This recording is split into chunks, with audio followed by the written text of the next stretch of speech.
இப்போ ஆரம்பிக்க போறது நாட்டோட மிகப்பெரிய நிகழ்ச்சி ஆப்கி அதாலத் ரஜித் சர்மாவுடன்.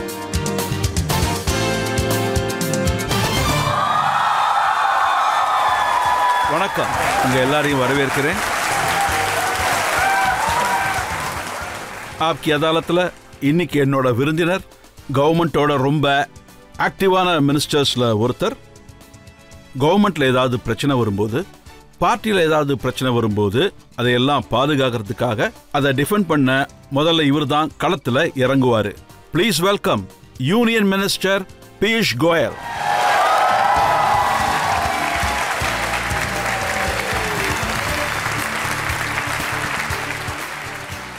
அப்புறம் ஆப்கி அதாலத்தில் இன்னைக்கு நம்மோட ஜட்ஜ் சீனியர் ஜேர்னலிஸ்ட் ராகுல் தேவ்.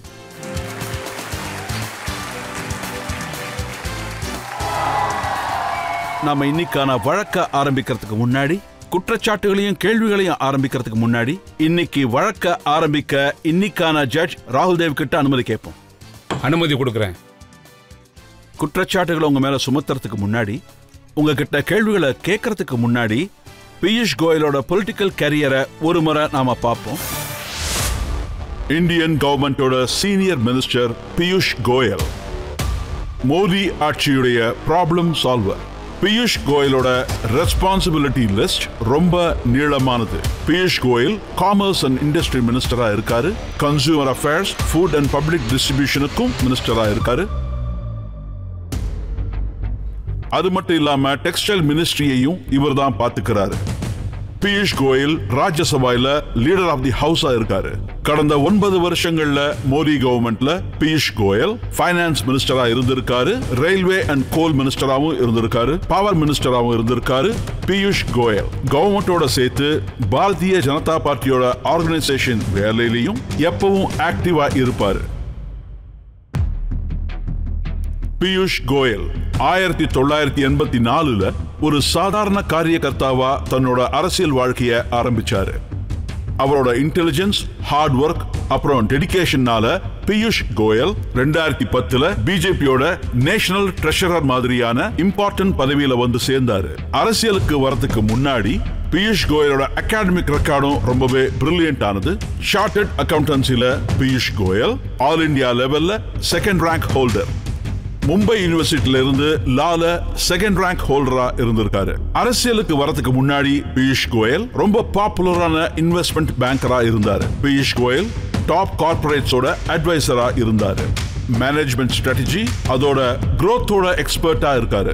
ஃபைனான்ஸ் அண்ட் பேங்கிங்கோட எக்ஸ்பீரியன்ஸ், ஆர்கனைசேஷன்ல அவர் பண்ண வேலையோட எக்ஸ்பீரியன்சஸ், பெரிய பெரிய மினிஸ்ட்ரியோட பொறுப்புகள் பியூஷ் கோயலுக்கு இந்த நாட்டிலையும் வெளிநாட்டிலையும் ஒரு புது அடையாளத்தை கொடுத்திருக்கு.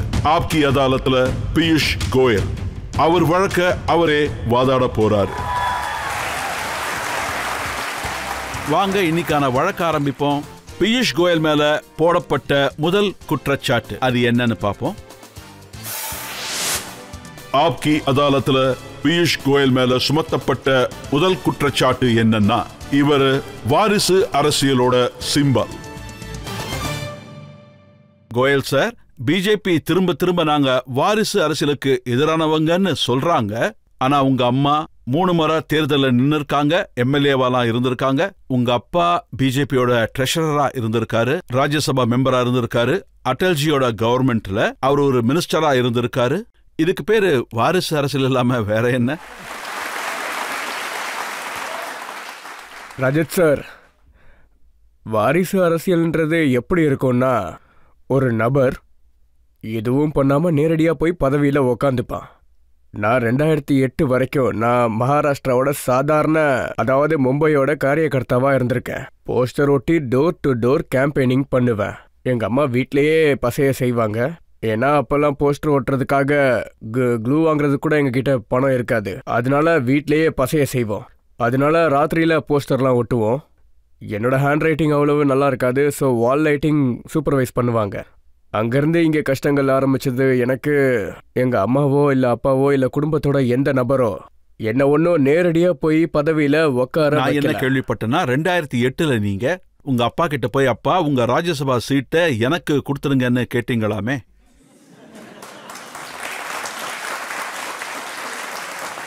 நிறைய நீங்க ரிசர்ச் பண்ணிட்டு வந்திருக்கீங்க. இத நான் இந்த அதாலத்தில் கண்டிப்பா ஒத்துக்கிட்டே ஆகணும். கொஞ்சம் ஆசை இருந்துச்சு, அதே சமயம் எங்கள் அப்பாவோட டேர்மும் முடிஞ்சது. ஸோ நான் அப்பா அவர்கிட்ட போய் ஒரு முறை ரிக்வெஸ்ட் பண்ணேன். அவரால் அந்த நேரத்தில் அத்வானிஜி கிட்ட போய் பேச முடியுமான்னு கேட்டேன். அத்வானிஜி என்ன வீட்டுக்கே கூப்பிட்டுட்டாரு. கிட்டத்தட்ட 1 மணி நேரம். He guided me. எங்கே பாரு, ஒருவேளை நீ என்னோட சீட்டில் உக்காந்தன்னா வாழ்க்கை முழுக்க உனக்கு எப்பவுமே ஒரே எண்ணம் தான் இருக்கணும். நான் இங்கே அரசியலில் இருந்ததுனால தான் உனக்கு இந்த பதவி கிடைச்சதுன்னு ஆயிடும். உன்னோட திறமைக்கும் உன்னோட ஹார்ட் ஒர்க்குக்கும் கண்டிப்பாக ஒரு நாள் பதவி கிடைக்கும். வந்தா வரட்டும். ஒருவேளை வரலனா அரசியலில் நீ வந்தது பதவிக்காக கிடையாது. ஏதாவது பண்ணுறதுக்கான ஒரு வாய்ப்பு தானே உனக்கு வேணும். அதை நீ பண்ணி காட்டு. அதுக்கப்புறம் சில நாளுக்கு அப்புறம் he got cancer and he passed away. ரொம்பவே வருத்தமான விஷயம். ஸோ நான் அந்த நேரத்தில் எனக்கு அந்த பதவி கிடைக்கலன்னா அதனால இப்போ ரொம்பவே சந்தோஷமா இருக்கேன். ஒருவேளை அப்பவே எனக்கு பதவி கிடைச்சிருந்தா இந்த அதாலத்தில் இப்போ இந்த அளவுக்கு கான்ஃபிடென்ட்டா அவங்கள ஃபேஸ் பண்றதுக்கு நான் தயங்கியிருப்பேன். அதான் உண்மை. ஆனா உங்க அம்மா எல்லார்கிட்டையும் பியூஷ் 4 வயசுல இருந்தே கேம்பெயின் பண்ணிக்கிட்டு இருந்தா, ஜனசங் பிளாக டிஸ்ட்ரிபியூட் பண்ணிக்கிட்டு இருந்தான்னு உங்க அம்மா எல்லார்கிட்டையும் சொல்லுவாங்களாமே? இதை பலமுறை நானும் கேள்விப்பட்டிருக்கேன். நீங்க யாருக்கு ஓட் பண்ண போறீங்கன்னு நான் ரோட்ல நின்று எல்லார்கிட்டையும் கேட்டுக்கிட்டு இருந்தேன். நான் என்னோட ஓட்டை பாரதிய ஜனசங்குக்கு தான் கண்டிப்பா கொடுப்பேன். இந்த மாதிரி சொல்லி நான் எல்லார்கிட்டையும் ரோட்ல ஓட்டு கேட்டுக்கிட்டு இருந்தேன். சொல்ல போனா அந்த டைம்ல ஓட்டுனா என்னன்னே எனக்கு தெரியாது. ஆனா கொஞ்சம் கொஞ்சமா உங்களுக்கு எல்லா புரிதலும் வந்துடுச்சுன்னு நினைக்கிறேன். நீங்க சின்ன வயசுல இருக்கும்போது எந்த அரசியல் தலைவர்கள் மடியில நீங்க விளையாடிக்கிட்டு இருந்தீங்களோ அவங்கள ஒருத்தர் குரு கோல்வால்கர் ஜி, அடல் பிஹாரி வாஜ்பாய் இருந்தாரு. அவங்க கிட்ட விளையாட்டவே அப்படியே விளையாட்ட கத்துக்கிட்டீங்க போல இருக்கு.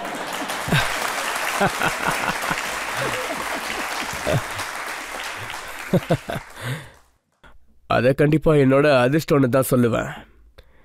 மரியாதைக்குரிய அடல்ஜி எங்க வீட்டில் இருப்பாரு. அப்போ பல அரசியல் தலைவர்களோட டைமென்ஷன்ஸ் நமக்கு தெரிய வராது, நமக்கு புரியவும் செய்யாது. அவர் ரொம்ப ரிசர்வ்டான ஆளு. அதனால வீட்டில் அதிகமாக யார்கிட்டையும் பேச மாட்டாரு. நான் ஒரு நாள் மத்தியானம் என்னோட வீட்டில் லிவிங் ரூமில் கோலி விளையாடிக்கிட்டு இருந்தேன், மார்பிள்ஸ்.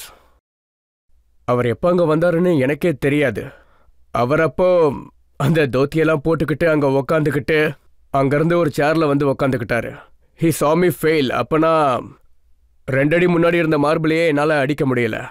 அப்போ அவர் என்கிட்ட இருந்த அந்த மார்பிளை வாங்கிக்கிட்டு சில விஷயங்கள் அப்படியே நம்ம மைண்டில் நின்றுடும்.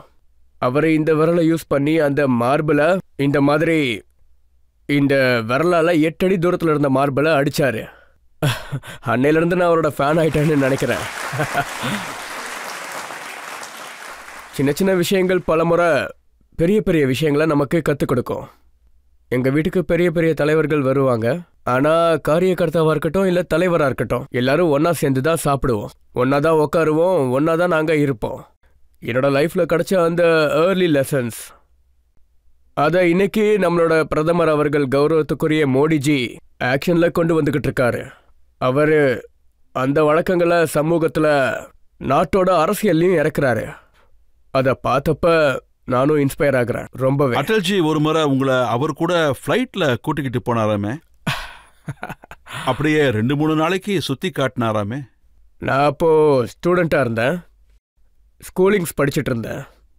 அப்போ ரொம்ப நல்லா ஸ்கூல் ஷூ போட்டுக்கிட்டு ட்ரெஸ் போட்டுக்கிட்டு அப்போ நான் ஏர்போர்ட்டுக்கு போயிருந்தேன். டார்மாக்கில் அவர் அப்போ டெல்லியிலேருந்து வந்தார். அதுக்கப்புறம் சங்லி, கோலாப்பூர் அந்த இடங்கள்ல அவருக்கு மீட்டிங் இருந்தது. ஒரு 4 நாள். அப்போ அவர் ஃபாரின் மினிஸ்டராக இருந்தாருன்னு நினைக்கிறேன். அப்போ அவர் ஏர்போர்ட் டார்மாக்கில் என்ன பண்ணிக்கிட்டு இருக்கேன்னு கேட்டார். நானும் லீவில் இருக்கேன்னு சொன்னேன். வாய் என் கூடன்னு உடனே சொல்லிட்டாரு. I was taken aback. ஏன்னா நான் ட்ரெஸ் எதையும் கொண்டு வரலை, எந்த அரேஞ்ச்மெண்ட்ஸும் பண்ணலை. ஆனால் நான் அவரை சின்ன வயசில் சாச்சாஜின்னு தான் கூப்பிடுவேன். அவரும் என் மேலே ரொம்பவே அன்பாக இருப்பார். அவர் என்ன ஃப்ளைட்டில் உட்கார வச்சு கூட்டிகிட்டு போயிட்டாரு. 4 நாள் அவர் கூட இருந்தேன். அப்போது இப்போவும் அந்த கலெக்ஷன்லாம் என் கூட அப்படியே இருக்குது. நான் அவர் கூட இருக்கும்போது முதல்ல நாங்கள் கோலாப்பூர் தான் போனோம். அங்கே கடைக்கு போனோம். அவர் எனக்கு கோலாப்பூரி செருப்பு வாங்கி கொடுத்தாரு, பஜாமாஸ், குர்தாஸ் வாங்கி கொடுத்தாரு. அப்புறம் 4 நாளுமே அவர் கூட தான் நான் இருந்தேன். அதில் ஒன்று மட்டும் நான் உங்ககிட்ட சொல்லியே ஆகணும், அது ரொம்பவே இன்ட்ரெஸ்டிங்காக இருக்கும். லதா மங்கேஷ்கர் மேமோட பிரசங்கம் சங்கையில் ஒரு அவார்ட் ஃபங்க்ஷன் இருந்துச்சு.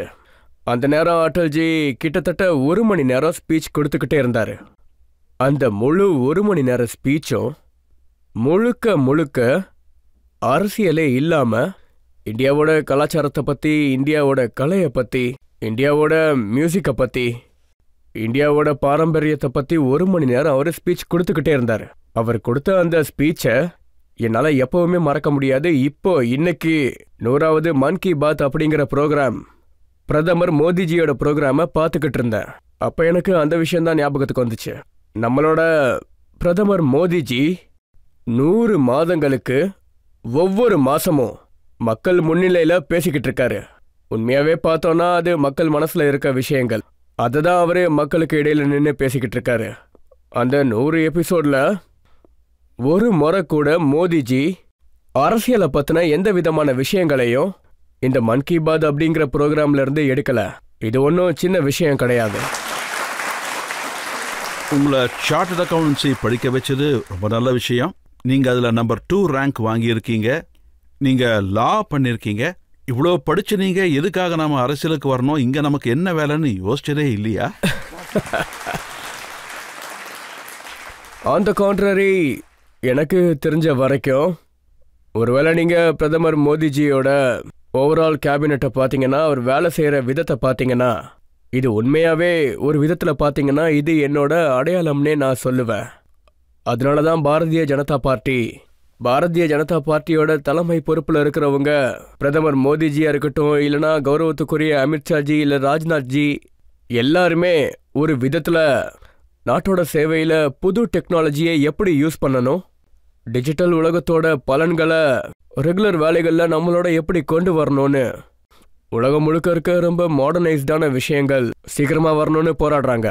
நீங்களே யோசிச்சு பாருங்க, BS6 வண்டியோட ஸ்டாண்டர்ட், அது என்விரான்மெண்ட்டுக்கு ரொம்ப நல்லது. யூரோப்பும் அமெரிக்காவும் ரீசெண்டாக தான் லான்ச் பண்ணாங்க. அதே டைம்ல இந்தியாலையும் பண்ணிட்டாங்க. முதல்லலாம் ஒரு காலத்தில் ஃபாரின்ல லான்ச் ஆகி 20 வருஷத்துக்கு அப்புறம் தான் இந்தியாவில் லான்ச் ஆகவே செய்யும். 5G டெக்னாலஜி பல வளர்ந்த நாடுகள் இதை ஆரம்பிக்கிறதுக்கு முன்னாடியே இந்தியா இதை ஆரம்பிச்சிட்டாங்கன்னு நினைக்கிறேன். இன்னைக்கு எல்லா தேசங்கள்லையும் பிரதமர் மோடிஜி அவரே இது எல்லாத்தையும் எப்படி இந்தியாவில் லான்ச் பண்ணணும்னு அவரே பார்த்துக்கிறாரு. பல்வேறு விஷயங்கள்ல இன்னைக்கு இந்தியாவோட மக்கள்ல ஒரு தன்னம்பிக்கையே வந்திருக்குன்னு சொல்லணும். இது தன்னம்பிக்கை வர்றதுக்கு காரணமா இருக்கிறது தலைமை தாங்கிக்கிட்டு இருக்க நம்மளோட மோடிஜி மட்டும்தான். அதோட சேர்த்து அவரோட வேலைகளை செய்யற விதங்கள் எல்லாமே புது புது ப்ராசஸ், புது வேலை செய்யறதுக்கான விதங்கள் எல்லாமே எனக்கு தெரிஞ்ச வரைக்கும் அவர் ஒரு மேனேஜ்மெண்ட் குரு மாதிரி வேலை செஞ்சுக்கிட்டு இருக்காரு. கேஜ்ரிவால் இவர் 4th பாஸ்ன்னு சொல்றாரு. அவரோட டிகிரியை கேட்டுக்கிட்டே இருக்காரு. அவரோட டிகிரி மொத்தமும் வெப்சைட்ல இருக்கு. எனக்கு தெரிஞ்ச வரைக்கும் பிரதமர் மோடிஜியோட வேலை மட்டும்தான் பேசும். நீங்களே நல்லா யோசிச்சு பாருங்க. அதாவது அப்படி என்ன விசேஷமா இருக்குன்னு அமெரிக்காவோட காமர்ஸ் செக்ரட்டரி அவங்களே இந்த விஷயத்த சொல்லியிருக்காங்க. என்ன சொன்னாங்கன்னா, நான் பிரதமர் மோடிஜியை சந்திக்கும் போது எங்களோட எல்லா டிஸ்கஷனுமே artificial intelligence, commerce technologies and modern manufacturing, machine learning, machine மேனுஃபேக்சரிங்கை பத்தி பேசிக்கிட்டு இருந்தாங்களாம். இதை பத்தி தான் பேசிக்கிட்டு இருந்தாங்களாம். இவ்வளோ பறந்து விரிந்த எண்ணங்கள், மாடர்னைஸ்டு திங்கிங், இவர்கிட்ட இந்த எல்லாமே இருக்கு. எனக்கு தெரிஞ்ச வரைக்கும் நம்ம எல்லாரோட chartered accounting, engineering and management டிகிரியை விட அவரோட எண்ணங்கள் ரொம்ப பெருசு, பல மடங்கு பெருசுன்னு சொல்லுவேன். மக்கள்லேருந்து யாராவது 1-2 பேர் கேள்வி கேட்கலாம். நீங்க நிறைய பூஜை புனஸ்காரம்லாம் பண்றீங்க, அதை நாங்க பார்த்துருக்கோம். ஸோ என்னுடைய கேள்வி என்னன்னா, நீங்க அனுமானோட பக்தரா? ஆமா, நான் அவரோட பக்தன் தான். ஒவ்வொரு செவ்வாய்க்கிழமையும் என்ன நீங்க அனுமான் கோவில்ல பார்க்கலாம். அது கெனாட் பிளேஸ்ல இருக்கு. ஒவ்வொரு சனிக்கிழமையும் நியாயமார்க்ல ஒரு ஹனுமான் கோவில் இருக்கு. இந்த 2 கோவில்கள்லயும் நீங்க என்ன செவ்வாய்க்கிழமையும் சனிக்கிழமையும் கண்டிப்பா பார்க்கலாம். தவறாம வந்துருவேன். இந்த உலகத்துல நான் எங்க போனாலும் அந்த இடத்துல நம்மளோட கோவில்கள் ஏதாவது இருந்துச்சுன்னா கண்டிப்பா நான் அந்த இடத்துல முயற்சி பண்ணி அங்க போயே தீருவேன். லண்டன்ல இருக்கிற சுவாமி நாராயணன் கோவிலுக்கு போயிருக்கேன். சிட்னில ஒரு கோவிலுக்கு போயிருக்கேன். நாட்டில் இருக்கிற பல கோவில்களுக்கு. ஒரு முறை வாஷிங்டன்ல கோவில் தேடி அப்போ 1 மணி நேரமே ஆயிடுச்சு. கோவில் ரொம்ப தூரமா இருந்துச்சு, எங்க போறது எப்படி போறதுன்னே தெரியல. ஆனா நாங்க 1 மணி நேரம் டிரைவ் பண்ணிக்கிட்டே போனோம். கடவுளோட ஆசீர்வாதம் எப்பவுமே கிடைச்சிக்கிட்டு இருக்கணும்னு என்னோட ஆசை. நம்ம கடவுள் ஹனுமான் அவரு சங்கடங்களை தீர்ப்பவரு. ஒருவேளை நாம நாட்டோட பிரச்சனைகளை தீர்க்க முடியுதுன்னா, பிரச்சனைகள்ல இருந்து முக்தி கொடுக்க முடியுதுன்னா, என்னால மக்கள் சேவைகளோட வேலைகளை இன்னும் நல்லாவே பண்ண முடியும்னு நினைக்கிறேன். இப்ப நீங்க பாத்தீங்கன்னா கர்நாடகாவோட தேர்தல்ல ஹனுமான் என்டர் ஆயிருக்காரு. இதனால காங்கிரஸ் ரொம்ப பயத்துல இருக்காங்க. இங்க பாருங்க, ஹனுமான் ஹோம்லி பிரசன்ட் எல்லா இடங்கள்லயும் இருக்காரு. ஆனா கர்நாடகா அவரு பிறந்த இடம். மக்களுக்கு ஹனுமான் மேல நம்பிக்கை இருக்கு. இப்போ ரொம்ப துரதிருஷ்டமான நிலைமை என்னன்னா, காங்கிரஸ் பார்ட்டி நம்ம கௌரவத்துக்குரிய பிரதமர் சொன்ன மாதிரி முதல்ல அவங்க கடவுள் ராமரை பூட்டி வைக்கணும்னு முயற்சி பண்ணாங்க. ராம் சேத்து பிரச்சனை வரும்போது ராம் சேத்துன்னு ஒன்று இல்லவே இல்லைன்னு அவங்க சொல்லிட்டாங்க. ராமர் பிறந்த இடத்த பற்றி பிரச்சனை வரும்போது ராமர் பிறந்த இடத்துல அவருடைய கோவிலை கட்டக்கூடாதுன்னு சொல்லி, அவருக்கு ஆராதனை நடக்கக்கூடாதுன்னு சொல்லி அவங்க நிறைய முயற்சி பண்ணாங்க. அவங்க அன்னைக்கு அவங்களோட மேனிஃபெஸ்டோவை ரிலீஸ் பண்ணும்போது பஜ்ரங் தளை பற்றி, பஜ்ரங் தள்னா என்னது, கடவுள் ஹனுமான் மேலே நம்பிக்கை வைக்கிறவங்க, அது மட்டும் இல்லாமல் சோஷியல் சர்வீஸ் பண்ணிக்கிட்டு இருக்க ஒரு நல்ல ஆர்கனைசேஷன், அவ்வளோதான். இப்போ காங்கிரஸ் ஒருவேளை இதே மாதிரி இந்து சென்டிமெண்ட்ஸை மறுபடியும் காயப்படுத்த முயற்சி பண்ணாங்கன்னா அமைதியை நிலைநாட்டக்கூடாதுன்னு அவங்க நினைக்கிறாங்க. சமூகத்தில் இருக்க எல்லாரையும் அவங்க பிரிக்கணும்னு முயற்சி பண்ணுறாங்க. சமூகத்தில் வயலன்ஸை அவங்க பரப்புறதுக்காக முயற்சி பண்ணிக்கிட்டு இருக்காங்க. இந்தியாவோட மக்கள் ரொம்பவே புத்திசாலிங்க. காங்கிரஸோட வேலைகளை நம்ம நாட்டோட மக்கள் பார்த்துக்கிட்டு இருக்காங்க. 2014 44 சீட்லேயே அவங்க தோத்து போயிட்டாங்க. அதுக்கப்புறம் அவங்களால வர முடியல. நம்ம நாட்டோட மக்கள் நம்ம நாட்டையே பெரிய பிரச்சனையில இருந்து காப்பாத்திருக்காங்க. இனிமே கூட ஹனுமான்ஜியோட உணர்ச்சிகள் எப்பவுமே முன்னாடி தான் இருக்கு. எனக்கு முழு நம்பிக்கை இருக்கு. நாட்டில் எந்தவித பிரச்சனையும், கர்நாடகாவிலையும் எந்தவித பிரச்சனையும் வரவே வராதுன்னு சொல்லுவேன். காங்கிரஸ் பஜ்ரங் தள்ல பிஎஃப்ஐயோட ஈக்குவேட் பண்ணி பேசினது தப்பு தானே? அவங்க தப்பு பண்ணிட்டாங்க. நான் மோடிஜி அதை கண்டுபிடிச்சிட்டாரு. இப்ப கர்நாடகா முழுக்க ஹனுமான் சாலிசா படிச்சுக்கிட்டு இருக்காங்க. இங்க பாருங்க சார், காங்கிரஸ்ல அவங்களோட தப்புன்னு நான் சொல்ல மாட்டேன். அவங்களோட எண்ணம் அந்த மாதிரியானது. காங்கிரஸோட எண்ணங்களை நாம பல வருஷமா பார்த்துக்கிட்டு இருக்கோம். யாராவது தேர்தலில் தோத்தாங்கன்னா அவங்க எலெக்ஷன் கமிஷனை பிளேம் பண்ணிடுறாங்க. அவங்க ஏதாவது வழக்கில் தோத்தாங்கன்னா நீதிமன்றங்கள் மேலேயும் கோர்ட் மேலேயும் அவங்க குறை சொல்ல ஆரம்பிச்சிடுறாங்க. அவங்களோட செயல்பாடுகளால, அவங்களோட ஆக்ஷன்ஸால பார்லிமெண்ட்ல இருந்து அவங்களோட எம்பிஸ் எல்லாம் போய்கிட்டு இருக்காங்க. அப்போ அவங்க என்ன பண்றாங்க, நாட்டோட பார்லிமெண்ட்டை குறை சொல்றாங்க, தாறுமாறான ஸ்டேட்மெண்ட்ஸ் கொடுத்துக்கிட்டு இருக்காங்க. ஸோ காங்கிரஸை பொறுத்த வரைக்கும் ஐ மீ மை செல்ஃப். பிரதமர் நரேந்திர மோடிஜியை பொறுத்த வரைக்கும் நான் இல்லை, நாம 2 பேரோட எண்ணங்கள்ல இருக்கிற விஷயம் இதுதான். இன்னொரு கேள்வி கேட்கலாம் சார். நான் உங்ககிட்ட என்ன கேள்வி கேட்கணும்னா, நீங்க அரசியல்ல இருக்கீங்க, மினிஸ்ட்ரியில இருக்கீங்க. ஒருவேளை நீங்க அரசியல் இல்லைன்னா என்னவாயிருப்பீங்க?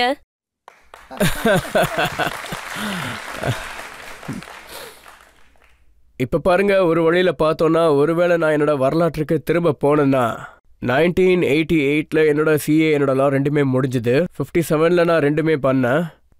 88 நானும் ஒரு பிரஸ்டீஜ் யூனிவர்சிட்டியில் வாண்டனில் அப்ளை பண்ணேன். எனக்கு பிஹெச்டிக்காக அங்கே சீட்டு கிடச்சிது, பிஹெச்டி ஸ்ட்ராட்டஜி.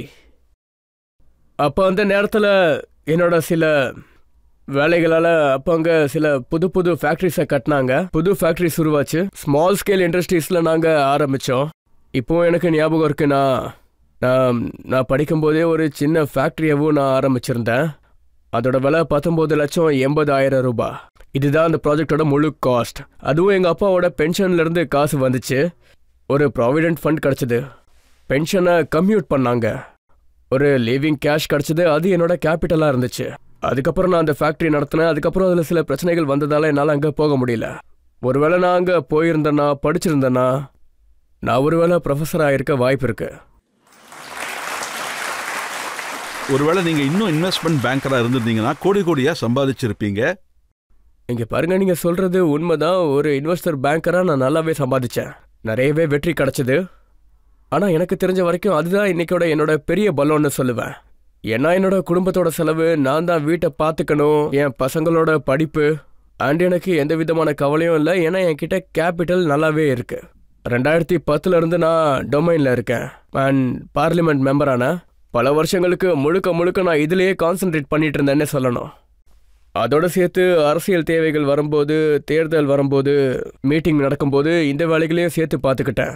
ஆனால் எனக்கு வாய்ப்பு கிடைச்சதும் கௌரவத்துக்குரிய பிரதமர் மோடிஜி மக்களுக்கு சேவை பண்ணுறதுக்கான ஒரு வாய்ப்பை கொடுத்துருக்காரு. அப்பையிலேருந்தே நான் மொத்தமாகவே எனக்கு வர்ற இன்கம்லாம் நின்றுச்சு. ஆனால் தேவைப்படுற கேபிட்டல் இருந்ததால் ஒரு நல்ல வாழ்க்கையும் என்னால் வாழ முடியுது, குடும்பத்தையும் என்னால் பார்க்க முடியுது, குழந்தைங்கள அவங்கள வளர்க்குறதும் படிக்க வைக்கிறதும் என்னால் நல்லபடியாக பண்ண முடிஞ்சுது. அதோட இன்னைக்கு சமூக சேவைக்காக முழுமையா என்ன நான் அர்ப்பணிச்சிருக்கேன்னு சொல்லுவேன். ஆனா நீங்க மும்பையில இருந்துகிட்டு இருந்தீங்க, பார்க்கவும் ஹேண்ட்ஸமா இருக்கீங்க, படங்கள் மேலேயும் நிறைய இன்ட்ரெஸ்ட் இருக்கு, ஆனா ஹீரோ வாங்கணும் தோணவே இல்லையா? படங்கள் மேல இன்ட்ரெஸ்ட் நிறையவே இருந்துச்சு.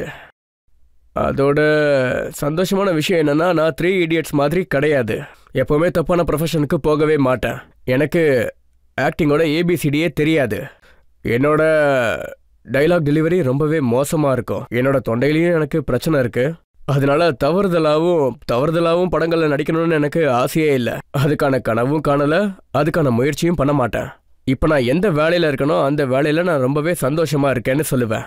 இப்போதைக்கு என்னோட வாழ்க்கையில ஒரே ஒரு குறிக்கோள் மட்டும்தான். பிரதமர் மோடிஜிக்கு எப்படி பலமான ஒரு நோக்கம் இருக்கோ அதே மாதிரி 25 வருஷத்துல இந்தியாவை ஒரு வளர்ந்த நாடா மாத்தணும், பணக்கார நாடா மாத்தணும்னு நினைக்கிறாரு. அதை எல்லார்கிட்டையும் கொண்டு வந்து சேர்த்திருக்காரு.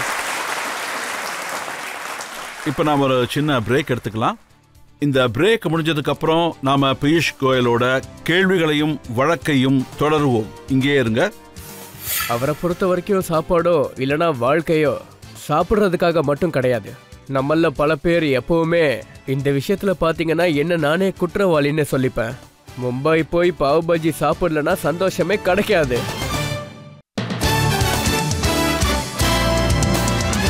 Welcome back. ஆப்கி அதாலத்துல இன்னைக்கு நம்ம வழக்கை நடத்திட்டு இருக்கிறது பியூஷ் கோயல் மேல. ஆப்கி அதாலத்துல அடுத்த குற்றச்சாட்டு. ஆப்கி அதாலத்துல பியூஷ் கோயல் மேல சுமத்தப்பட்ட குற்றச்சாட்டு என்னன்னா, இவருக்கு ரொம்ப சீக்கிரத்திலேயே கோபம் வந்துடும். பியூஷ் சார், நீங்க ரொம்ப சின்ன வயசா இருக்கும்போது பேரண்ட்ஸ் உங்க பேரை ஹாப்பின்னு வச்சிருக்காங்க. ஆனா இப்ப எல்லாரும் ஹாப்பி சார், ஹாப்பியாவே இருக்க மாட்டேங்கிறாருங்கிறாங்க. உங்க ஆபீசர்ஸ் ரொம்ப திட்டுறீங்களா? என்ன பார்த்தா அப்படியே தெரியுது. ரஜத் சார், இந்த நாட்டு மக்களோட உங்க எல்லார்கிட்ட இருந்தும் நம்பிக்கையும் எதிர்பார்ப்புகளும் அதிகமா இருக்கு. அதிகாரிகள் மேல நம்பிக்கை இருக்கு, என் மேலேயும் நம்பிக்கை இருக்கு. நாங்க எல்லாருமே கொலீக்ஸ் தான். பல வருஷங்களுக்கு இந்த நாடு நிறையவே போராடி இருக்கு, நிறைய கஷ்டப்பட்டிருக்கு. சில சின்ன விஷயங்களுக்கு கூட இந்த நாடு ரொம்ப பயப்பட வேண்டியதா இருக்கு. ஒரு சின்ன விஷயம், நாட்டில் எல்லார் வீட்லையுமே கரண்ட் இருக்குன்னு சொல்லவே முடியாது. ஒருவேளை எங்களால் அதை கூட பண்ண முடியலன்னா கோடிக்கணக்கான பசங்க கரண்ட் இல்லாம ரொம்பவே கஷ்டப்பட்டுக்கிட்டு இருக்காங்க. அந்த மாதிரியான விஷயங்களை நீங்க அதிகாரிகள் கிட்ட டீல் பண்றீங்க. அதிகாரிகள் கிட்ட சீக்கிரமா ஆக்ஷன் எடுக்கணும்னு டிமாண்ட் பண்ணிக்கிட்டு இருக்கீங்க. ஊர் முழுக்க கரண்ட் இருக்கணும், எல்லா வீடுகள்லயும் மக்கள் எல்லாருக்குமே எல்லாமே கிடைக்கணும்னு. ஒருவேளை யாராவது ஏதாவது தப்பு பண்ணாங்கன்னா, யாராவது சரியா வேலை செய்யலனா, ஏதாவது லஞ்சம்ன்ற பேரு அடிபடும் போது கோபம் வர்றது சாதாரண விஷயம் தானே. நீங்க எல்லா வீடுகளுக்கும் கரண்ட்டை கொண்டு போய் சேர்த்தீங்க, அது உண்மைதான். எனக்கும் இதுல எமோஷனல் கனெக்ட் இருக்கு. நானும் ரயில்வே ஸ்டேஷன்ல உட்கார்ந்து படிச்சவன் தான். அப்புறம் உங்க அப்பா வேதிஜி, அவர் எனக்கு ரொம்ப நல்லா தெரியும். அவரும் எங்கிட்ட சொல்லியிருக்காரு, அவர் வீட்லயும் கரண்ட் இல்லாதனால அவரும் ரயில்வே ஸ்டேஷன்ல படிச்சிருக்காராம். ஒரு சின்ன வீட்டுல அம்பால தெரியல உங்களுக்கு, அங்க என்னோட குடும்பம் இருந்துச்சு. அந்த நேரத்துலலாம் கரண்டே இருக்காது. ஸோ ஸ்ட்ரீட் லைட்ஸ்ல சில நேரங்கள்ல ரயில்வே ஸ்டேஷன்ல இந்த மாதிரி தான் அவர் சின்ன வயசுலேயே ஸ்கூலிங்ஸ் பண்ணார். அதுக்கப்புறமா அஃப்கோர்ஸ் அதுக்கப்புறம் பனாரஸ் யூனிவர்சிட்டிக்கு போய் இன்ஜினியரிங் பண்ணுறதுக்கான வாய்ப்பு அவருக்கு கிடச்சிது. அந்த நேரத்தில் மும்பையோட கதவுகள் அவருக்கு திறக்கப்பட்டுச்சு. மும்பை அவரை முழுமையாக சொந்தமாக்கிக்கிச்சு. Mumbai city of dreams. Mumbai அவருக்கு பலவிதமான வாய்ப்புகள் கொடுத்துச்சு. இதே மாதிரியான பெரிய டெவலப்மெண்ட் ஆயிருக்கு. அது மட்டும் இல்லாம சுதந்திரம் கிடைச்சு 70 வருஷத்துக்கு அப்புறம் முதல் முறையா ஒரு சென்சிட்டிவான பிரைம் மினிஸ்டர் நமக்கு கிடைச்சிருக்காரு. அவரோட மனசுல ஒரு வலி இருந்துட்டே இருந்திருக்கு. அதாவது நம்ம அம்மா, நம்ம தங்கச்சி, நம்மளோட பெண்கள் எல்லாருமே டாய்லெட் மாதிரியான ஒரு சின்ன பேசிக் கம்யூனிட்டி, பேசிக் நீட் அது கூட கிடைக்காம இருந்திருக்காங்க. நம்ம நாட்டுல 50% இந்திய மக்கள் டாய்லெட் இல்லாமலேயே 2014 வரைக்கும் வயல்வெளிகளில் போறது ரொம்ப வெக்கப்பட வேண்டிய ஒரு விஷயம். வெக்கப்பட வேண்டியதுன்னா நாடு முழுக்க எல்லாருமே, நம்ம எல்லாரும் தான். ஆனா பல கவர்மெண்ட்ஸ் வந்துச்சு, பரம்பரையா ஒரு குடும்பம் அரசியல் நடத்திட்டு இருந்தாங்க. அந்த மாதிரியான ஆளுங்களுக்கெல்லாம் இந்த மாதிரியான விஷயங்கள் சுத்தமா புரியாது. அவங்களாம் நல்ல ஒரு அட்மாஸ்பியர்ல வாழுவாங்க. ஆனா மோடிஜி ரொம்பவே ஹம்பிள் பேக்ரவுண்ட்ல அவரோட வாழ்க்கைய செலவிட்டுக்கிட்டு இருக்காரு. கிராமத்துல ஸ்கூலுக்கு போயிட்டு வந்தாரு. லிட்ரலி ஒரு சாதாரண குடும்பத்துல இருக்கிற எல்லா விதமான கஷ்டங்களையும் அவர் பட்டிருக்காரு. அந்த மாதிரி ஒரு சிறந்த நபரோட மெயின் விஷயமா நாட்டுல ஒவ்வொரு வீட்லயும் கௌரவமான டாய்லெட் இருக்கா, எல்லா வீடுகளுக்கும் எலக்ட்ரிசிட்டி வந்து சேர்ந்திருக்கு, டிஜிட்டல் கனெக்டிவிட்டி நாட்டோட எல்லா மூலைகள்லயும் இருக்கு, ரோட்ஸ் எல்லாம் எல்லா ஊர்களுக்கும் வந்திருக்கு. இப்போ என்ன மாதிரியான நிலைமை இருக்குன்னா, கொலால இருந்து தண்ணி வராத ஒரு வீடை நீங்க அடுத்த 2 வருஷத்துல கண்டிப்பா பார்க்கவே முடியாது. ஒரு விதத்துல பார்த்தோம்னா நாட்டு மக்களோட சாதாரண தேவைகள் எல்லாமே ஒரு 3 கோடி குடும்பங்களுக்கு உங்களுக்குன்னு சொந்த வீடு, 3 கோடி பேரை பணக்காரங்களா மாத்திருக்காரு. அது மட்டும் இல்லாம கவர்மெண்ட் எல்லாமே சேர்ந்து பிரதமர் மோடிஜியோட இன்ஸ்பிரேஷனாலையும் அவரோட வழிகாட்டுதல்னாலையும் இதுல எல்லா வீட்டுக்கும் போய் சேர்ந்து நீங்க வேலை செய்யறதுக்கான வழிகள் எல்லாருக்கும் பிடிக்கிறது இல்ல. நீங்க ஆபீசர்ஸ ராத்திரியில எழுப்புறீங்க, ஆபீசர்ஸ்க்கு ராத்திரி 2 மணிக்கு போன் பண்றீங்களா? அப்படி பாத்தீங்கன்னா பிரதமர் மோடிஜி எப்பவும் மறுபடி எங்க எல்லார்கிட்டையும் ஒரு விஷயத்த சொல்லிட்டே இருப்பாரு. நீங்க எவ்வளவு மணி நேரம் வேலை பாக்குறீங்களோ அதை விட 1 மணி நேரம் அதிகமா நான் வேலை பார்ப்பேன்னு சொல்லுவாரு.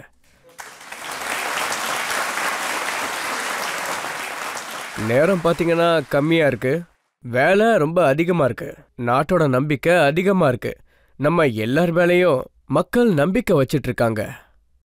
அது மட்டும் இல்லாம நாம எப்பவும் 24 மணி நேரமும் அவைலபிளா இருந்துதான் ஆகணும். அப்படி இருக்கும்போது நான் என்னோட நிறைய இன்டர்னல் விஷயங்களை நான் என்னோட ரீடிங் அதோட ஃபைல்ஸ் எல்லாத்தையும் நைட்ல பார்த்துப்பேன். டைம் சேவ் பண்ணி பாத்தீங்கன்னா IAS IPS எல்லாரும் நீங்க இப்படி நடு ராத்திரியில எழுப்புறதுக்காக அவங்க சர்வீஸ்க்கு வராங்க. இல்ல, ராத்திரி எழுப்பணும்ன்றது என்னோட எண்ணத்தை நான் சொல்றேனே, நானும் தூங்க மாட்டேன், உங்களையும் தூங்க விட மாட்டேன்.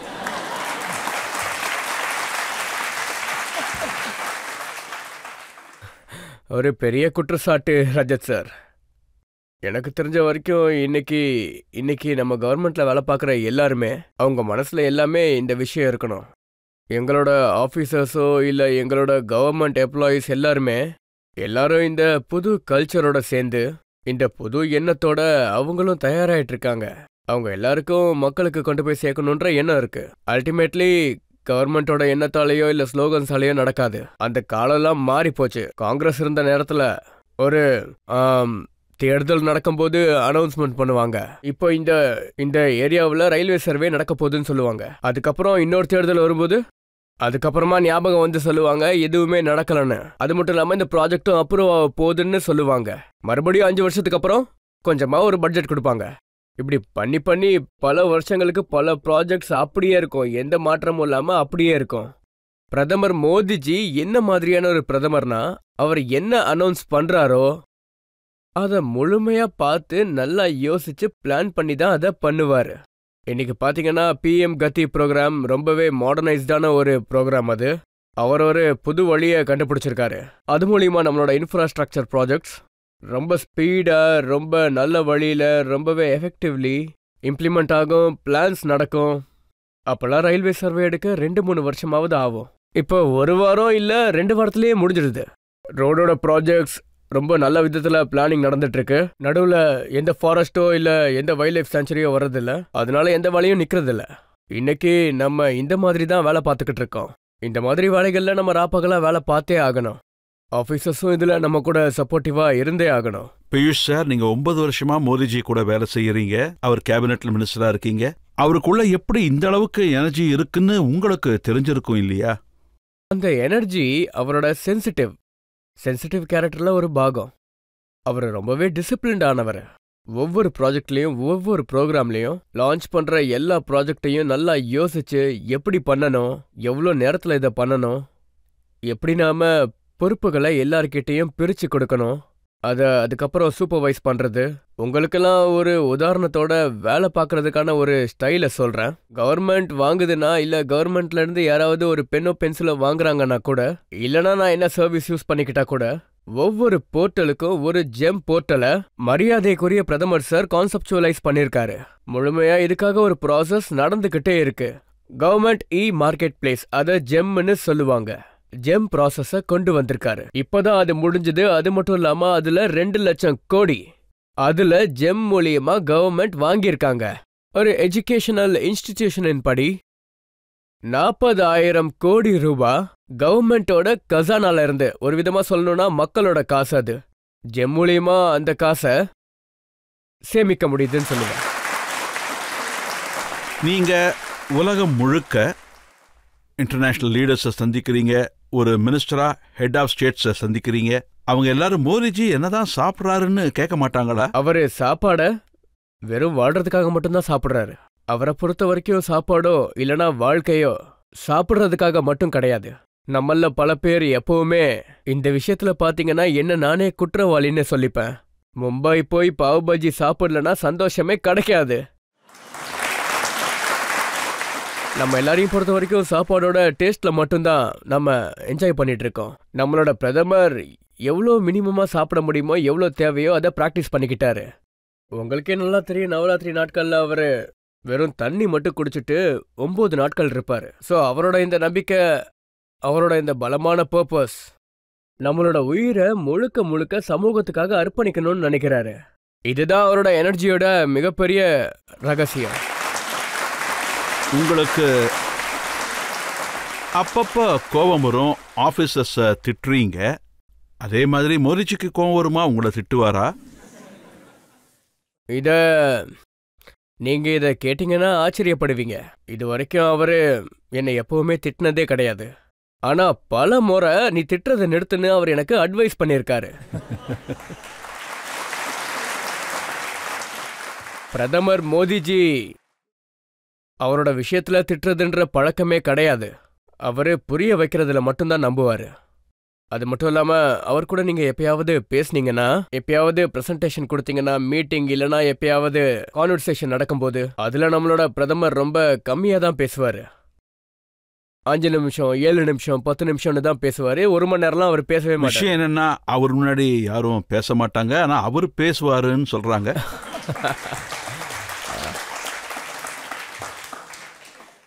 அப்படி பாத்தீங்கன்னா இந்த மாதிரி பல தப்பான இன்டென்ஷன்ஸ் பரப்புறதுக்காக புது முயற்சிகள் எடுக்கிறாங்க. ஆனா ரஜத் சார், எனக்கு முழுசா நம்பிக்கை இருக்கு.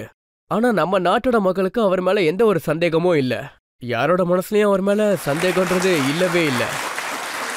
நம்ம இந்திய மக்கள் அவர் வேலை செய்யற விதத்தை பார்த்துருக்காங்க. அதோட பரீட்சா பே சர்ச்சா அப்படிங்கிற ப்ரோக்ராம்ல நம்ம யூத்ஸ் கூட சேர்ந்து மோடிஜி வராரு.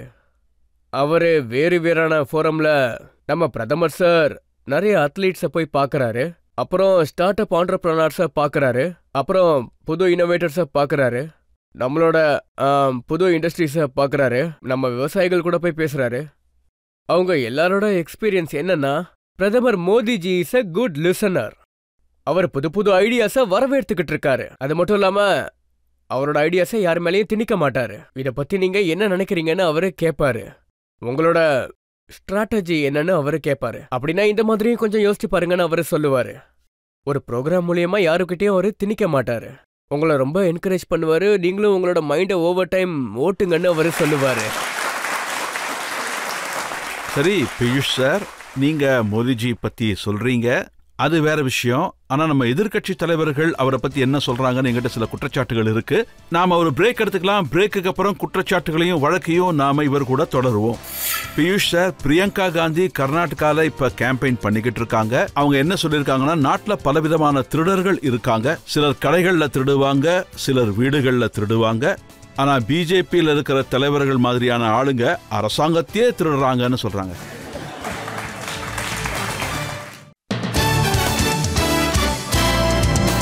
Welcome back. ஆப்கி அதாலத்ல இன்னைக்கு நம்மோட விருந்தினர் சென்ட்ரல் கவர்மெண்டோட மினிஸ்டர் பியூஷ் கோயல் சார். ஆப்கி அதாலத்ல அடுத்த குற்றச்சாட்டு. ஆப்கி அதாலத்துல பியூஷ் கோயல் மேல சுமத்தப்பட்ட அடுத்த குற்றச்சாட்டு என்னன்னா, இவங்க பார்ட்டியோட பண பலத்தால தான் இவங்க அரசியலே பண்றாங்க. பியூஷ் சார், பிரியங்கா காந்தி கர்நாடகால இப்ப கேம்பெயின் பண்ணிக்கிட்டு இருக்காங்க. அவங்க என்ன சொல்லிருக்காங்கன்னா, நாட்டுல பலவிதமான திருடர்கள் இருக்காங்க. சிலர் கடைகள்ல திருடுவாங்க, சிலர் வீடுகள்ல திருடுவாங்க. ஆனா பிஜேபியில் இருக்கிற தலைவர்கள் மாதிரியான ஆளுங்க அரசாங்கத்தையே திருடுறாங்கன்னு சொல்றாங்க.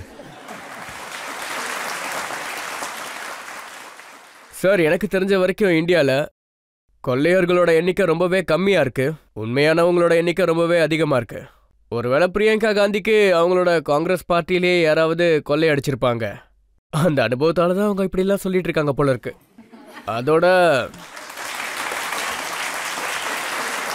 பிரியங்கா காந்தி என்ன பேசிக்கிட்டு இருந்தாங்கன்னா, கர்நாடகால எங்க ஆட்சி தான் இருந்தது, ஆனா பிஜேபி எங்க எம்எல்ஏஸ திருடிட்டாங்கங்கறாங்க.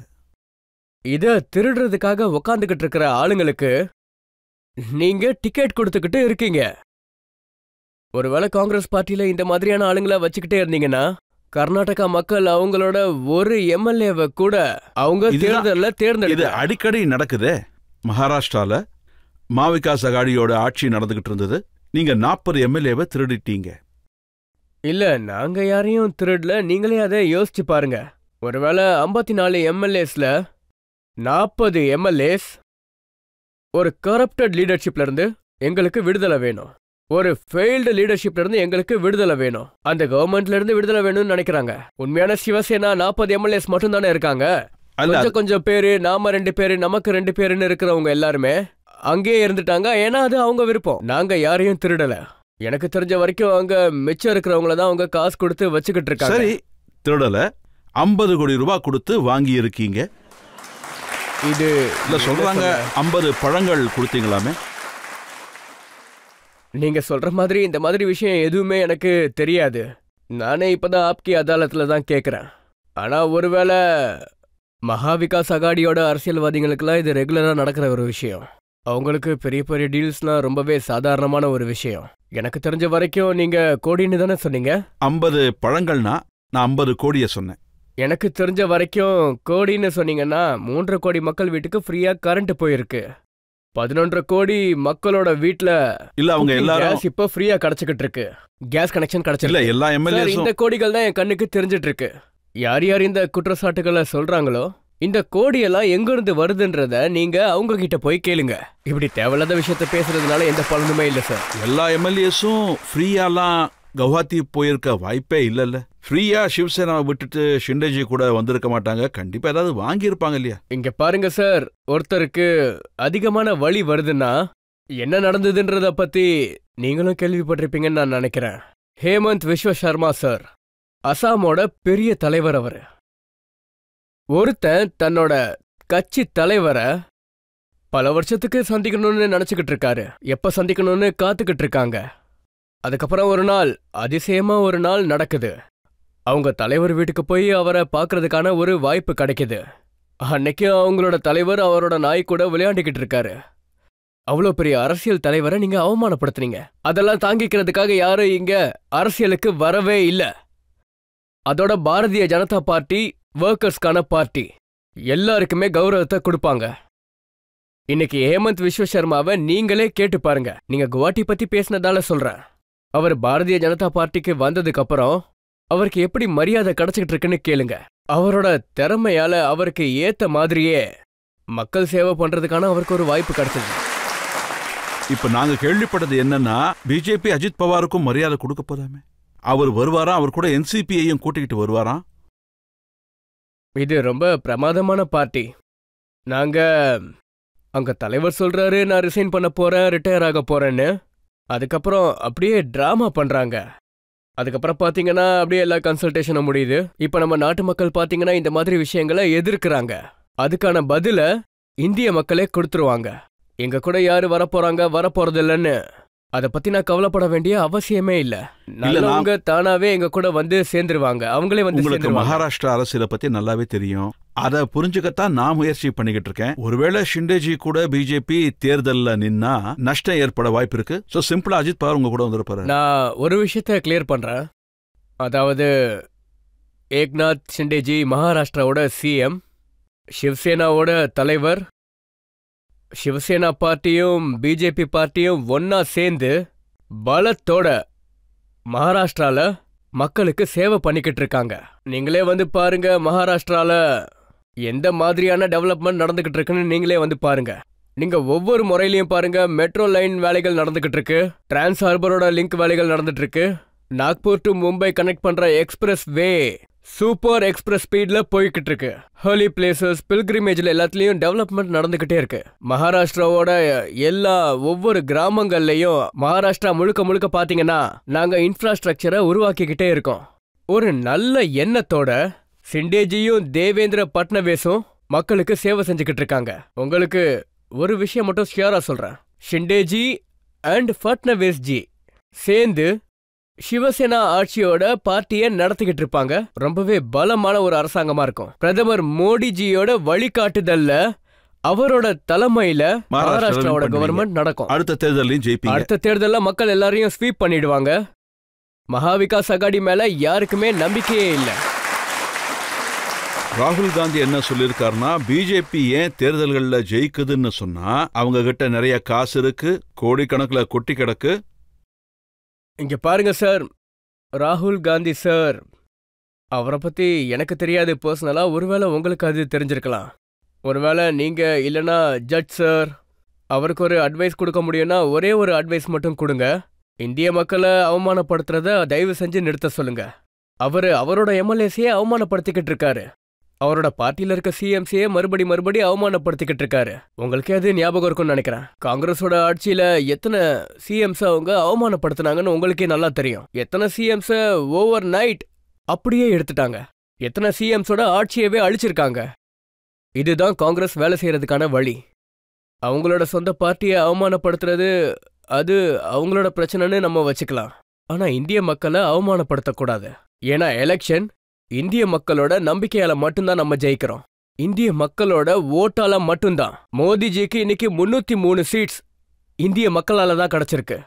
எங்க உழைப்புக்காக மக்கள் 2 முறை எங்களுக்கு இந்த அற்புதமான ஆட்சிய கொடுத்திருக்காங்க. மோடிஜி மேல இருக்கிற அன்புக்கும் அவர் மேல இருக்கிற நம்பிக்கைக்காகவும் கொடுத்திருக்காங்க. அப்படிப்பட்ட மக்களை அவமானப்படுத்துறத ராகுல் காந்திஜி நிறுத்தினா நல்லா இருக்கும்னு நினைக்கிறேன். இந்த கேள்வியை எதுக்காக உங்ககிட்ட கேட்கிறாருன்னா, முதல்ல பிஜேபி கிட்ட ஃபண்ட்ஸே இல்லை. பியூஷ் கோயல் ட்ரெஷரரா ஆகும்போது அவர் தன்னோட பெரிய பெரிய கனெக்ஷன்ஸ், அதாவது இண்டஸ்ட்ரியலிஸ்ட் கனெக்ஷன் எல்லாத்தையும் யூஸ் பண்ணதுக்கு அப்புறம் பிஜேபிக்கு நிறைய ஃபண்ட்ஸ் வந்துட்டதா சொல்றாங்க. இப்ப பிஜேபிக்கு தேர்தலில் காசு செலவு பண்றதுல பிரச்சனையே இல்லை.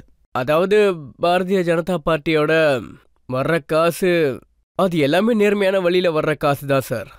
பாரதிய ஜனதா பார்ட்டியோட காசு வந்துச்சுன்னா நேரா அது அக்கௌண்ட்ல தான் போய் சேரும். பாரதிய ஜனதா பார்ட்டியில யாராவது டொனேஷன் பண்றாருன்னா யாரோ அவர்கிட்ட டீல் பேசியோ இல்ல பயமுறுத்தியோ டொனேஷன் வாங்க மாட்டோம்.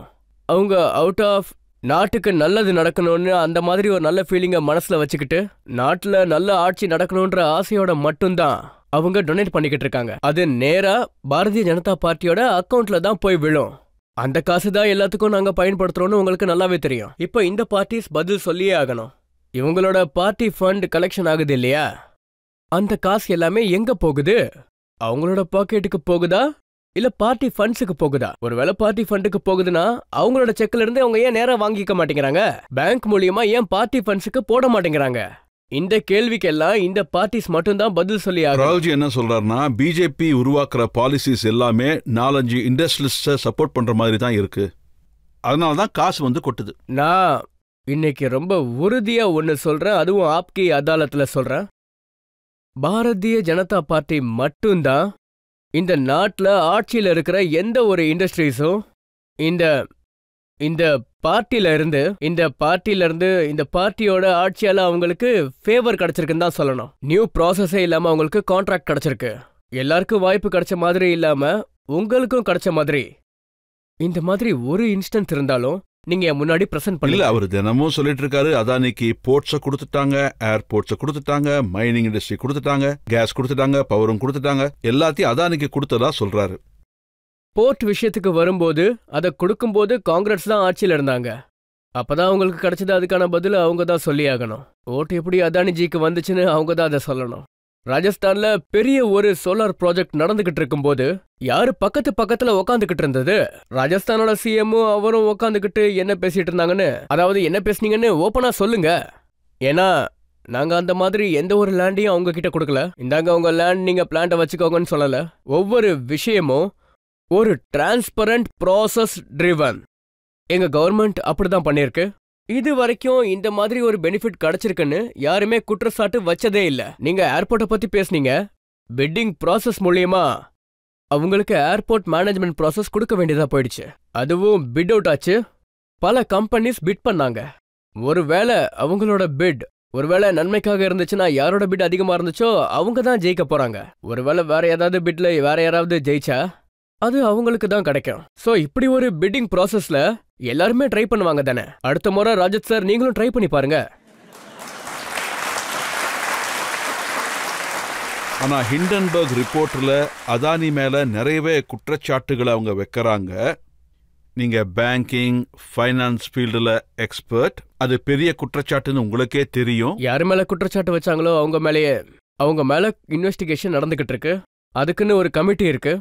அவங்க என்ன கண்டுபிடிக்கிறாங்கன்றத நம்ம பார்க்கலாம். ஏன்னா அதாவது யாராவது ஒருத்தர் அப்படி வந்து நம்ம இந்தியன் எக்கனாமிய ஒருவேளை உடைக்கிறாங்கன்னு நினைக்கிறாங்கன்னா இது உண்மையாவே பெரிய பிரச்சனை தான். இத பத்தி நம்ம இந்தியாவோட எக்கனாமியோட சம்பந்தப்பட்ட எல்லாருமே கண்டிப்பா கண்டனம் தெரிவிச்சே ஆகணும். சரத் பவாரும் சொல்லி இருக்காரு, உங்களுக்கு ஏத்த மாதிரி தான் ரிப்போர்ட் எழுதியிருக்காங்க. அவங்க அப்படியெல்லாம் சொன்னாலும் அதுதான் உண்மை. என்ன உண்மையோ அதை தான் எல்லாரும் முன்னாடியும் காட்ட முடியும்.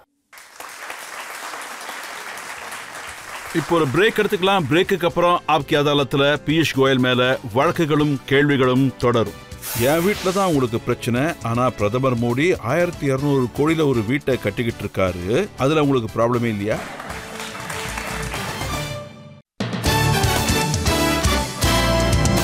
Welcome back. ஆப்கி அதாலத்துல இனி நம்ம வழக்க நடத்திட்டு இருக்கிறது பியூஷ் கோயல் மேல. ஆப்கி அதாலத்துல அடுத்த குற்றச்சாட்டு இப்ப அது என்னன்னு பார்ப்போம். ஆப்கி அதாலத்துல யூனியன் மினிஸ்டர் பியூஷ் கோயல் மேல போடப்பட்ட குற்றச்சாட்டு என்னன்னா, இவரோட பார்ட்டி ஜனநாயகத்தை மர்டர் பண்றாங்க. பியூஷ் சார், ராகுல் காந்தி ரொம்ப தெளிவா சொல்றாரு. அதாவது மோடிஜி நாட்டுல ஜனநாயகத்தை கொன்னுட்டாரு, யாருக்கும் பேசுறதுக்கு சுதந்திரம் இல்ல. அவரு பார்லிமெண்ட்ல பேசும்போது அவரோட மைக்க ஆஃப் பண்ணிடுறாங்களாம். அப்படி ஏதாவது பேசணும்னா அவரு லண்டன் போக வேண்டியதா இருக்கான். ஜனநாயகம் எப்ப ஆபத்துல இருக்கும்? மக்களுக்கு ஃப்ரீடம் ஆஃப் ஸ்பீச் இல்லாத போது, ஃப்ரீடம் ஆஃப் எக்ஸ்பிரஷன் இல்லாத போது. இது எப்ப நடந்துச்சு? எமர்ஜென்சில நடந்துச்சு. ஜனநாயகத்துக்கு எப்ப ஆபத்து இருக்கும்னு தெரியுமா? ஃபண்டமெண்டல் ரைட்ஸ், மக்களுக்கு உரிமை அப்படிங்கிறத இல்லாம பண்ணும்போது தான். இல்லாம போச்சுனா தான் அப்படி ஆகும். இது எப்ப நடந்துச்சு? எமர்ஜென்சில தான் நடந்துச்சு. ஜனநாயகம் எப்ப சாகும்னா, ஜனநாயகத்து மேல எப்ப ஆபத்து இருக்கும்னா, லட்சக்கணக்கா சமூக சேவைகள் பண்றவங்கள, வேற வேற பார்ட்டியை சேர்ந்தவங்கள, எந்த காரணமும் இல்லாம, எந்த லீகல் ப்ராசஸும் இல்லாம, எந்த விதமான நீதிமன்றங்கள்லயும் எந்த நியாயமும் கிடைக்காம அவங்க ஜெயில போட்டுடுறாங்க. சொல்லப்போனா அடல் பிஹாரி வாஜ்பாய்ஜி, லால் கிருஷ்ணா அத்வானிஜி, மக்கள் நாயகன் ஜெயபிரகாஷ் நாராயணஜி, நானாஜி தேஷ்முக், பெரிய பெரிய தலைவர்கள் மொராஜி தேசாய், சரண் சிங்ஜி, இந்த நாட்டோட எல்லா எதிர்கட்சிக்கும், அது கம்யூனிஸ்ட் பார்ட்டியா கூட இருக்கட்டும், ஒருவேளை பழைய காங்கிரஸா இருக்கட்டும், இல்ல பாரதிய ஜனதா பார்ட்டியா கூட இருக்கட்டும், எல்லாரையும் ஒன்னா லட்சக்கணக்கான பேரை ஜெயில போட்டுட்டாங்க. எதிர்த்து நிக்கிறவங்கள அழிக்கிறதுக்கான முயற்சிகள் பண்ணிக்கிட்டு இருக்காங்க. இப்படி பண்ணாதான் ஜனநாயகத்துக்கு ஆபத்து. இப்ப வெரி ஃபேக்ட் என்னன்னா, இப்ப இந்த கேள்வியை நீங்க இங்க கேட்கலாம். காங்கிரஸ் பார்ட்டி சம்பந்தமே இல்லாம ஏதேதோ புது புது குற்றச்சாட்டுகளை போட்டுக்கிட்டே இருக்காங்க. அதையும் நீங்க டிவில காட்டிக்கிட்டு தானே இருக்கீங்க. பியூஷ் சார், ஜனநாயகத்தை உயிரோட வச்சுக்கிறதே இல்ல.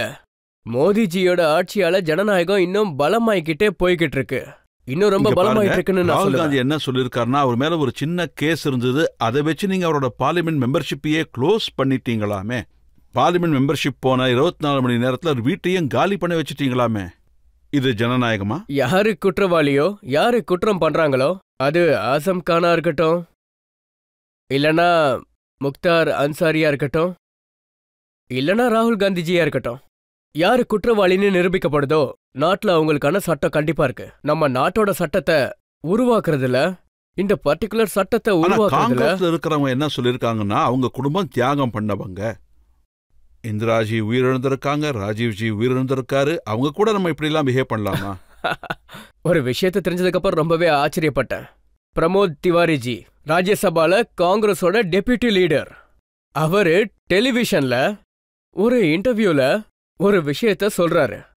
அதாவது காந்தி குடும்பத்துக்கு சென்டென்சிங்கா இருக்கட்டும், இல்லைன்னா அவங்க என்ன வேணாலும் தப்பு பண்ணட்டும், என்னதான் அவங்க மேல குற்றங்கள் இருந்தாலும், நான் சென்டென்சிவ் விஷயத்துக்கு வரும்போது காந்தி குடும்பத்துக்கு மட்டும் அவங்களுக்கு தனியான சட்டம் உருவாக்கணும்னு சொன்னாரு.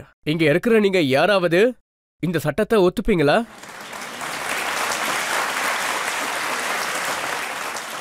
அவங்களோட எண்ணத்துல ஒரு குடும்பம் தான் எல்லாருக்கும் மேல. அவங்க என்னப்படி ஒரே குடும்பத்தை சேர்ந்த 100 பேரு. நம்ம இந்திய நாட்டு மக்கள் எவ்வளவு பேர் இருக்காங்க. நான் என்ன சொல்ல வரேன்னா, பாருங்க, அவங்க என்ன சொல்ல வராங்கன்னா, அவங்க அதானிய பத்தி மோடிஜி கிட்ட கேள்வி கேட்டாங்க, பார்லிமெண்ட்ல குற்றச்சாட்டை வச்சாங்க, அதனாலதான் அவரை பேச விடலையா, அவர் மெம்பர்ஷிப் நீங்க பறிச்சிட்டீங்களா, அவரை வீட்டை விட்டும் காலி பண்ணிட்டு. நாட்டோட சட்டத்துக்கு நாம மரியாதை கொடுத்தே ஆகணும். ஒருவேளை நீங்க யாரையாவது டிஃபேம் பண்றீங்கன்னா, உங்கள யாரையாவது டிஃபேம் பண்ணாலோ உங்களுக்கும் கண்டிப்பா கோவம் வரும்ல. ஒருவேளை அந்த மாதிரி அவமானப்படுத்தினதுக்கு அப்புறம் கோவத்தோட எழுந்து நிக்கிறீங்கன்னு வச்சுக்கோங்க, கோர்ட் உங்களுக்கு இன்னொரு வாய்ப்பும் கொடுக்குது. மன்னிப்பு கேளுங்கன்னு சொல்லுது. மன்னிப்பு கேட்டு பிரச்சனைய முடிக்க சொல்றாங்க. நீங்க ஒரு விதமா முழு சமூகத்தையும் இன்சல்ட் பண்ணிக்கிட்டு இருக்கீங்க. முழு ஓபிசி கம்யூனிட்டியவே அவமானப்படுத்திக்கிட்டு இருக்கீங்க. அதுக்கப்புறமா எல்லாரையும் எதிர்த்து நின்னு இல்ல மன்னிப்பு கேட்க மாட்டேன்றாரு. அவர் என்ன சொல்றாருன்னா, அவரை பார்த்து பயப்படல, மோடிஜி தான் என்ன பார்த்து பயப்படுறாரு. அவர் மோடிஜியை மட்டும் அவமானப்படுத்தல, அவரு எல்லாரையும், அதாவது ஓபிசி கம்யூனிட்டியை சேர்ந்தவங்க எல்லாரையும், மோதின்னு சர்நேம் இருக்கிற எல்லாரையும் அவமானப்படுத்துறாரு. அவரை எத்தனை பேரோட சர்நேம் மோதின்னு இருக்க அவங்க எல்லாரையும் அவமானப்படுத்திக்கிட்டு இருக்காரு. நாட்டோட மக்கள் அவரோட பிஹேவியரை பார்த்துக்கிட்டு மொத்த நாட்டிலையும் பாரத் ஜோடோ யாத்ரா பண்ணிருக்காரு, நிறைய கஷ்டப்பட்டிருக்காரு, தனக்குன்னு ஒரு இமேஜ பில்டு பண்ணிருக்காரு. நீங்க யார பப்புன்னு சொல்லிக்கிட்டு இருந்தீங்களோ அவங்கள இப்ப கடவுள்னு மத்தவங்க சொல்றாங்க. இப்ப நான் கர்நாடகாவில பாத்துக்கிட்டு இருக்கேன். உண்மை என்னங்கிறதே இப்பதான் எனக்கு புரிய வருது. அவங்க நடத்துற ப்ரோக்ராம் இந்தியாவை சேர்க்கறதுக்காக இல்ல, அவங்க காங்கிரஸ் பார்ட்டியை சேர்க்கறதுக்காக தான் அந்த ப்ரோக்ராம பண்ணிக்கிட்டு இருக்காங்க. சிஎம் பொசிஷனுக்கு கர்நாடகாவில 3 காம்படிட்டர்ஸ் இருக்காங்க. சித்தாராமையாஜி விட்டு கொடுக்கறதுக்கு தயாரா இல்ல. இன்னொரு முறையும் நான் தான் சிஎம் ஆகணும்னு சொல்றாரு.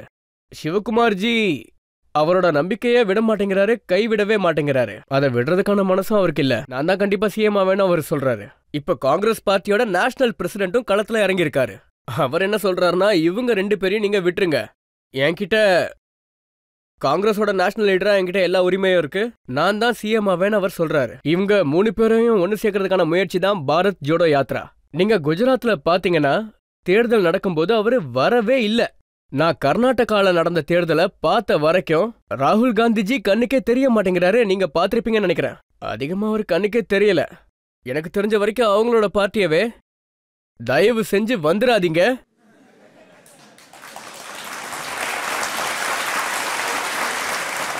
ஒருவேளை நீங்க வந்தீங்கன்னா எந்த மார்ஜின் ஆஃப் டிஃபீட்ல இருந்து நாங்க தோக்க போறோமோ அது இன்னும் அதிகமாயிடும். இல்ல, அவரு கேம்பெயின் பண்ணிட்டு இருக்காரு. ஆனா பிரியங்கா காந்தி நிறைய கேம்பெயினிங் பண்ணிட்டு இருக்காங்க. உங்களுக்கு பிரியங்கா தான் அதிகமா தெரியுறாங்க, ராகுல் தெரியவே இல்லையா? நீங்க என்ன காட்டுறீங்களோ அதை தான் நாங்க பார்க்க முடியும். எங்களுக்கு கேம்பெயின்ல ராகுல் காந்திஜி கண்ணுக்கே தெரியல. ஆனா பியூஷ் சார், ஒரு விஷயம் உண்மை என்னன்னா, யார் யாரெல்லாம் மோடிஜி ஆட்சியை எதிர்க்கிறாங்களோ அவங்க வீட்டுக்கு எல்லாமே நீங்க இடி அனுப்புறீங்க, சிபிஐ அனுப்புறீங்க.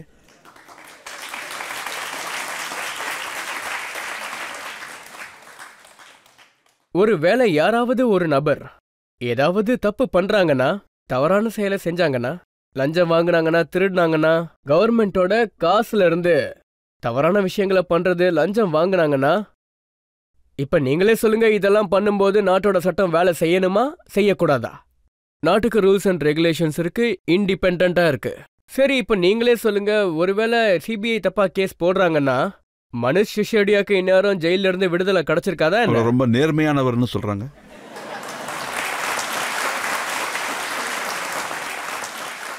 அவர் உண்மையானவர்னு சொல்லி செல்ஃப் சர்டிஃபை பண்ணிக்கிட்டு இருக்காரு.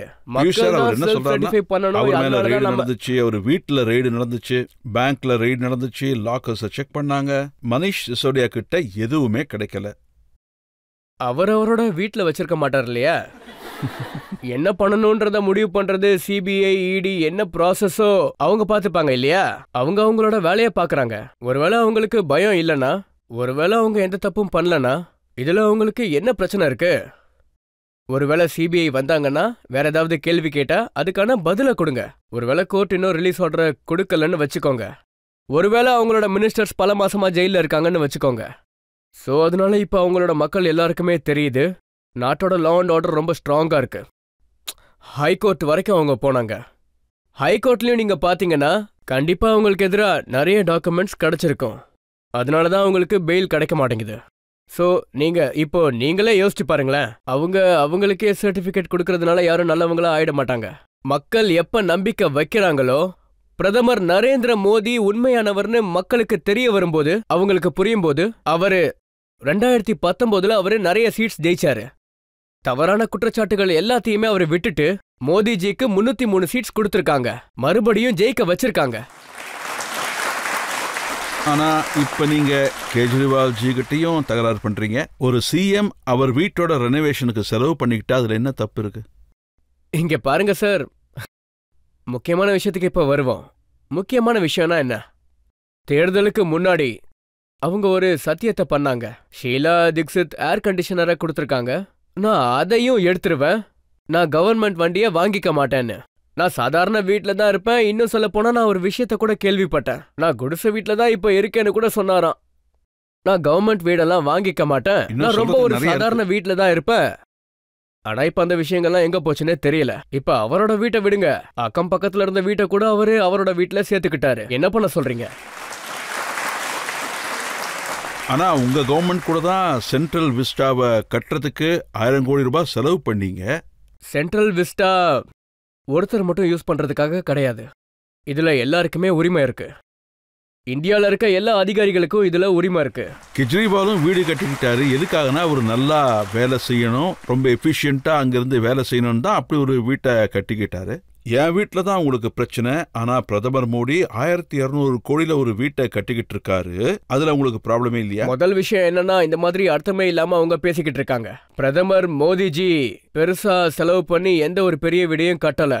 பிரதமர் மோடிஜி வைஸ் பிரசிடென்ட் இவங்க எல்லாரும் ஒன்னா சேர்ந்து, ராஷ்டிரபதி பவன் எல்லாருமே ஒன்னா சேர்ந்து ஒன்னா கொண்டு வரணும்ன்றதுக்கான முயற்சி. இதனால மக்களோட அசௌகரியம் கம்மியாகும், அவங்களோட பாதுகாப்பும் ரொம்பவே நல்லபடியா இருக்கும். எல்லாரும் ஒத்துப்பீங்கன்னு நினைக்கிறேன். இன்னைக்கு நாட்டோட பிரதமரோட பாதுகாப்பு எல்லாருக்கும் ரொம்ப முக்கியமான ஒரு விஷயம்னு தோணுது. இதே விஷயம் கெஜ்ரிவால்ஜியை பத்தி வரும்போது, நம்ம வீடை நல்லா கட்டுறமோ கட்டலையோன்றது முக்கியமே இல்ல. ஆனா மக்களை மட்டும் முட்டாளா நினைக்கவே நினைக்காதீங்க. மக்களுக்கு பொய், தவறான விஷயங்களை வச்சு ஏமாத்தணும்னு மட்டும் நினைக்காதீங்க. தேர்தல் வர்றதுக்கு முன்னாடி நீங்க பண்ற விஷயங்கள் எல்லாமே வேற மாதிரி இருக்கு. ஆனா தேர்தல் முடிஞ்சதுக்கு அப்புறமா நீங்க பண்றது எல்லாமே வேற மாதிரி இருக்கு. மோடிஜி என்ன சொல்றாரோ அதை தான் பண்ணுவாரு. கெஜ்ரிவால்ஜி என்ன சொல்றாரோ அதுக்கு அப்படியே நேர்மாறாதான் நடந்துப்பாரு. அது மட்டும் இல்லாம மக்களோட நம்பிக்கை, மோடிஜி மக்களோட நம்பிக்கைய முழுசா ஜெயிச்சிருக்காரு. கெஜ்ரிவால்ஜி முழுக்க முழுக்க மக்களோட நம்பிக்கைய மண்ணோட மண்ணாக்கிட்டாரு. பீஷ் சார், உங்ககிட்ட நிறைய கேள்விகள் கேட்டோம், எல்லா விதமான கேள்விகளை கேட்டோம். எல்லாத்துக்கும் வெளிப்படையா பதில் சொன்னீங்க. இந்த மாதிரி கேள்விகளை கேட்கக்கூடாதுன்னு நீங்க அப்ஜெக்ட் பண்ணவே இல்லை. ஒரு பிரேக் எடுத்துக்கலாம். பிரேக்குக்கு அப்புறம் இன்னைக்கான ஜட்ஜ் ராகுல் தேவோட தீர்ப்பு என்னன்னு நாம தெரிஞ்சுப்போம். அது வரைக்கும் வெயிட் பண்ணுங்க.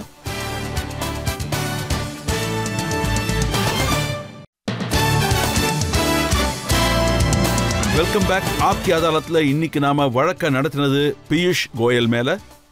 அவர்கிட்ட குடும்ப அரசியலை பத்தி கேட்டோம், அவர்கிட்ட ஜனநாயக படுகொலையை பத்தி கேட்டோம், அவர்கிட்ட பணத்தோட அரசியலை பத்தியும் கேட்டோம். ஆப்கி அதாலத்துல இன்னைக்கு இன்னைக்கான ஜட்ஜ் சீனியர் ஜேர்னலிஸ்ட் ராகுல் தேவோட தீர்ப்பு என்னன்னு கேட்போம். இன்னைக்கு ஜட்ஜா என்னுடைய வேலை ரொம்ப கஷ்டமா இருக்கு.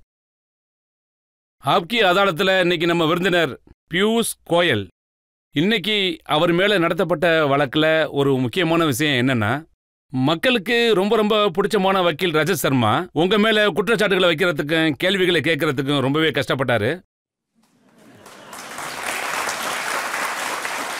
அரசியல்வாதிக்கு இது ஒரு முக்கியமான விஷயம். யூனியன் மினிஸ்டர் பியூஷ் கோயல் ஒவ்வொரு குற்றச்சாட்டுக்கும் ஒவ்வொரு கேள்விக்கான பதிலையும் அவருடைய தலைவர் பிரதமர் நரேந்திர மோடியை பாராட்டியும் அவருடைய பெருமையை பேசியும் ரொம்ப உண்மையா எந்தவித பொய் இல்லாம தெளிவா பேசியிருக்காரு. அதுக்கு அவரை பாராட்டியே ஆகணும். அவர் மேல அக்யூசேஷன் இருந்தாலும் வக்கீல் இன்னைக்கு எல்லாத்தையும் நல்லாவே கேட்டாரு. இந்த வழக்கு மூலமா பியூஷ் கோயல் அவருடைய அன்பான தலைவருக்கு நம்பிக்கையான அனுமானாகவும் அவரோட கவர்மெண்டோட வெல்விஷருங்கிறதையும் நிரூபிச்சிருக்காரு. இந்த நீதிமன்றம் பியூஷ் கோயலை இந்த வழக்கிலிருந்து விடுவிக்குது.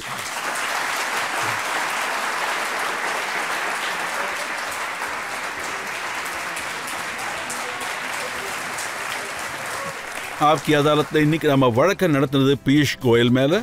பியூஷ் கோயல் சொன்ன மாதிரி அடுத்த 25 வருஷத்துக்குள்ள பல வளர்ச்சி திட்டங்களை கொண்டு வர போறாங்க. நாட்டோட அதிர்ஷ்டத்தையே மாத்த போறாங்க. அந்த டெவலப்மெண்ட்ஸ்க்காக இதே மாதிரி ஹார்ட் ஒர்க் பண்ணிக்கிட்டே இருப்பாங்கன்னு நம்பிக்கையோட இன்றைய நிகழ்ச்சியை நான் முடிச்சுக்கிறேன். அடுத்த முறை வேறொரு கெஸ்டோட உங்களை நான் சந்திக்கிறேன். அது வரைக்கும் என் அன்பான வணக்கங்கள்.